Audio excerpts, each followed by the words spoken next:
नमस्कार, good morning, सबको जोहार। आप देख रहे हैं बिहाने खबर। झारखंड की तमाम खबरों के साथ हाजिर हूँ मैं। 31 मई तक के लिए फिर बढ़ाया गया लॉकडाउन।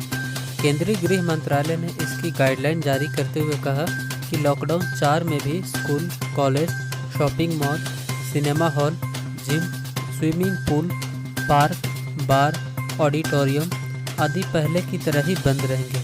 हाँ, 2 राज्यों के बीच ट्रक और बसें चलती रहेंगी।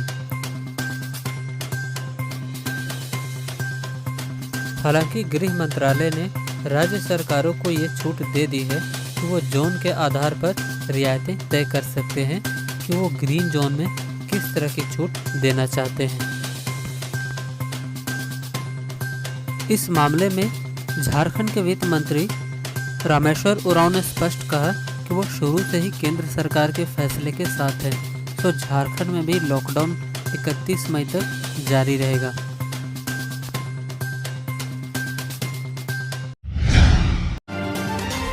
झारखंड में कोरोना पॉजिटिव की संख्या बढ़कर हुई 223। रामगढ़ जिले में सामने आया कोरोना का नया मामला। कोरोना के नए अपडेट के अनुसार रांची में 1, रामगढ़ में 2, देवघर में 1, लोहरदगा से 1 और हजारीबाग से कोरोना के 1 पेशेंट मिलने के बाद झारखंड के कुल कोरोना मरीजों की संख्या बढ़कर 223 हो गई है।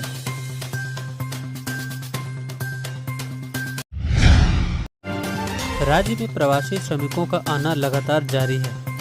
बीते दिन विशेष श्रमिक ट्रेन से पंजाब के जालंधर से 1260 प्रवासी मजदूरों का जत्था रामगढ़ के बरकाकाना रेलवे स्टेशन पहुंचा। घर वापसी के बाद मजदूर काफ़ी खुश दिखे।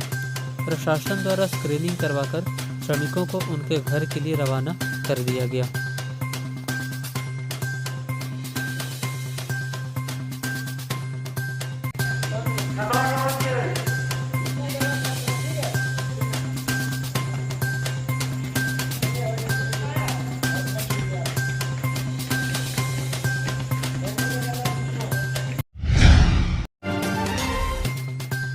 पंद्रह 1595 अन्य श्रमिकों को लेकर गुजरात से भी एक ट्रेन झारखंड पहुंचा।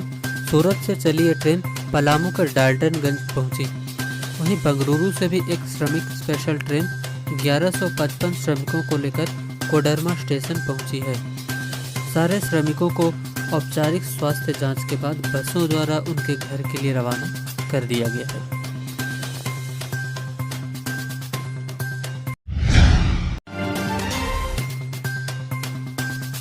औरैया ट्रक हादसे के मृतकों के परिजनों को झारखंड सरकार 4-4 लाख रुपए व घायलों को 50-50 हजार रुपए का मुआवजा देगी।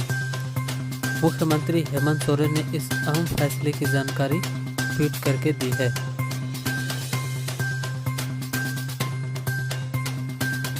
तो मृतकों के परिजनों के लिए हेमंत सोरेन का एक सराहनीय निर्णय।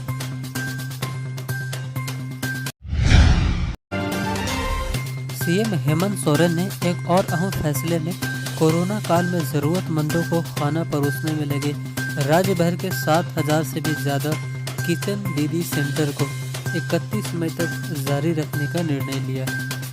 श्री सोरेन ने कहा, किचन दीदी ने कोरोना काल में भूख से हमारी जंग को जीतने में अहम भूमिका निभाई है।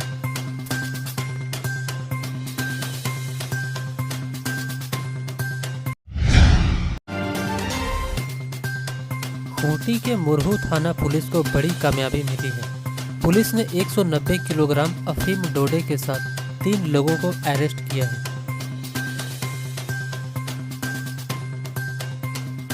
पुलिस ने संयुक्त कार्रवाई करते हुए हेठ गोवा के ओए बूरा के पास तीनों व्यक्तियों को 190 किलोग्राम अफीम के साथ गिरफ्तार किया है।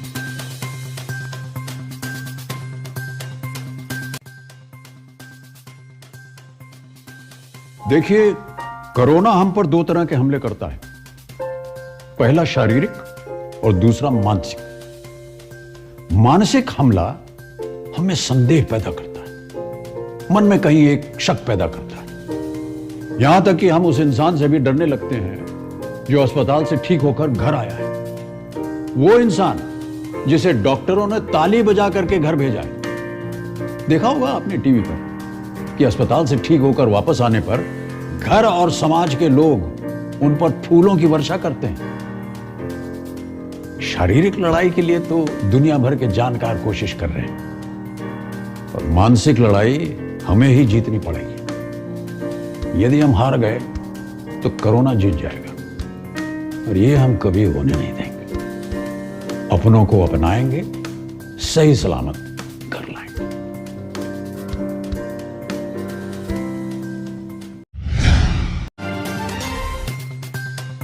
चतरा कोयलांचल में सक्रिय कोल माफियाओं के खिलाफ पुलिस ने बड़ी कार्रवाई की है।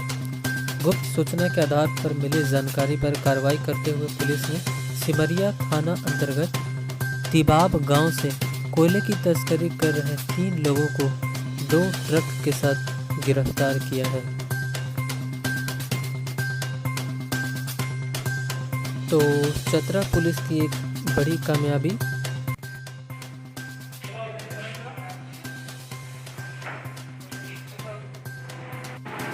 बीते 16/5/2020 को पुलिस अधीक्षक महोदय चतरा को सूचना मिली थी कि कुछ ट्रक से अवैध कोयले का व्यवसाय किया जा रहा है। इस कार्रवाई करने के लिए पुलिस निरीक्षक सिमरिया और थाना प्रभारी सिमरिया और सशस्त्र बल को इस कार्रवाई के लिए भेजा गया था, जिसमें एक मोटरसाइकिल के साथ स्कॉट करते हुए कुछ लोगों को पकड़ा गया और 2 कोयला लादा हाईवा को कोयला सहित पकड़ा गया, जिसके पास कोई कागजात नहीं।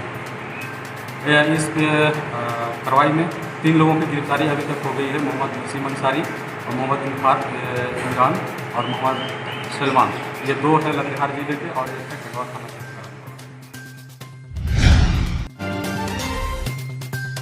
झारखंड के छोटे व सीमांत किसानों के कर्जे को माफ करने की तैयारी शुरू हो गई है। जिन किसानों ने 50,000 तक का लोन लिया हुआ है, सरकार उनके लोन 3 माह के लिए माफ करेगी।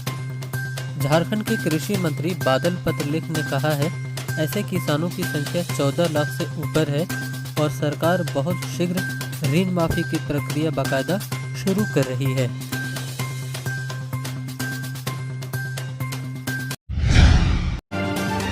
अगले महीने जारी हो सकते हैं झारखंड में मैट्रिक व इंटर के रिजल्ट। झारखंड एकेडमिक काउंसिल के अध्यक्ष डॉक्टर अरविंद प्रसाद सिंह ने प्रिंट मीडिया को दिए एक इंटरव्यू में कहा है कि कॉपियों के मूल्यांकन के लिए सरकार से अनुमति मांगी गई है। बहुत जल्द कॉपियों की जांच शुरू कर दी जाएगी और जून के अंत तक या जुलाई के पहले सप्ताह तक इसका रिजल्ट जारी कर दिया जाएगा।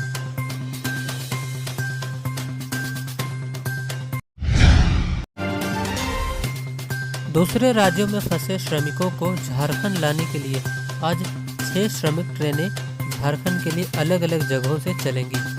बंगलुरु से धनबाद के लिए सुबह 5:30 बजे, लिंगमपल्ली से डाल्टनगंज के लिए सुबह 6 बजे, जालंधर से बरकाकाना के लिए दोपहर 3:15 बजे, नंबूरू से धनबाद के लिए सुबह 6 बजे, पनवेल से कोडरमा के लिए दोपहर 2:35 पर और भुज गुजरात से डाल्टनगंज के लिए सुबह 11:30 बजे ये ट्रेनें खुलेंगी।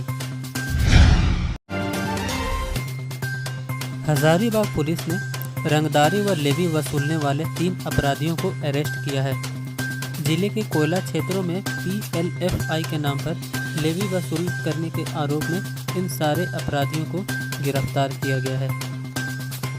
बड़का गांव केरेडारी वाला इलाका में जितनों इंडस्ट्रीज एंड व्यापारियों व्यवसायियों हैं, तो उन लोगों से रंगदारी मांगने वाला दूसरा गिरोह को हम लोग पर्दाफाश किए हैं। तो इसमें कुछ दिनों से ये सूचनाएं मिल रही थी, महतो जी के नाम पे PLFI के रूप में कोई जो है अपने आप को पोस्ट करते हुए सबको थ्रेट करके एक्सटॉर्शन कर रहा था, जिस पर हम लोग वर्क किए। तो हम लोग 3 आदमी, मोहम्मद सबार अंसारी, पवन कुमार दास और दशरथ मुंडा, 3 लोगों को विभिन्न जगह से हम लोग गिरफ्तार किए और घटना में प्रयुक्त मोबाइल फ़ोन अन्य सामग्री भी हम लोग इसमें रिकवर कर पाए।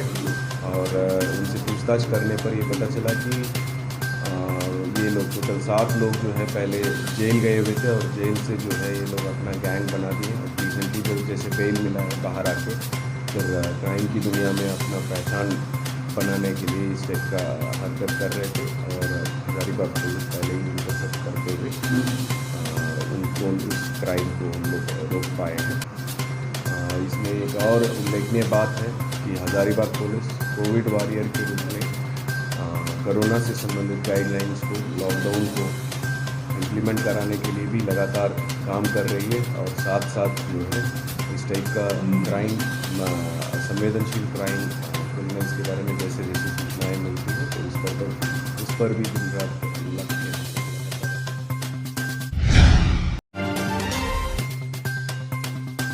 हिंद पीढ़ी में इलाके के लोगों द्वारा सीआरपीएफ के जवानों पर पत्थरबाजी की घटना पर सरकार की कड़ी आलोचना की है।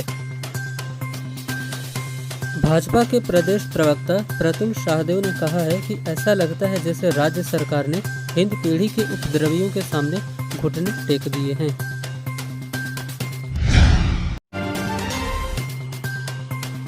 रामगढ़ के भैरवी नदी से धड़ल्ले से जारी है अवैध बालू का उठाव। इन दिनों रजरप्पा थाने के बाभन धारा मागर मरचा में बालू माफियाओं द्वारा बालू का अवैध उत्खनन जेसीबी मशीनों द्वारा बड़े पैमाने पर किया जा रहा है, पर न तो इस पर प्रशासन का ध्यान जा रहा है, न ही किसी दूसरे जिम्मेवार लोगों का।